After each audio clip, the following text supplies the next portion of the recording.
Poison on the shelf. The Tylenol Murders. They thought they were taking medicine. Within minutes, they were dying. A trusted brand. A familiar bottle. But inside, death was waiting. This is the story of how 7 people died from one of the most terrifying acts of product tampering in history, and how it changed the way America takes medicine forever. This is Trial and Terror. September 29, 1982, Chicago, Illinois. It started like any other day. 12-year-old Mary Kellerman woke up with a sore throat. Her parents gave her an extra-strength Tylenol capsule. Moments later, she collapsed to the floor. Hours later, across town, postal worker Adam Janis also took Tylenol for chest pain. He died soon after.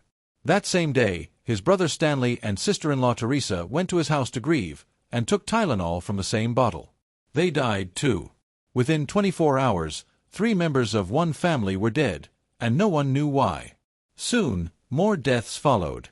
A mother, a young flight attendant, a student. All had taken extra-strength Tylenol. All were gone within minutes. Chicago was gripped by panic. Something deadly was loose, not in the air, not in the water, but on store shelves. Investigators moved fast. Tests revealed something horrifying. The Tylenol capsules had been laced with potassium cyanide, a poison so lethal that one dose could kill in minutes.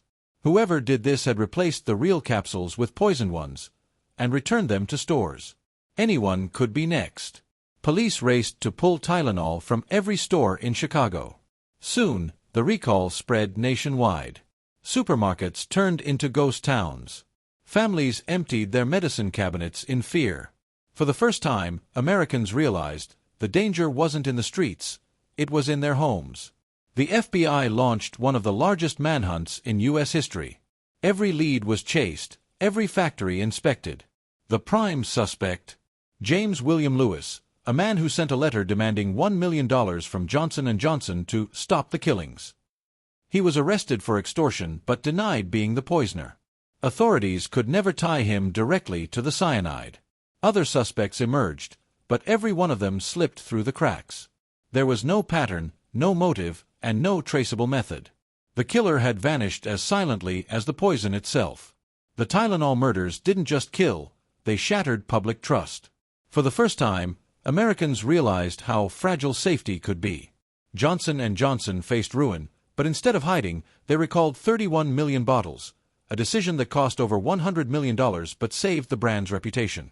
They introduced tamper-proof packaging, child safety caps, and sealed foil protection, now standard around the world.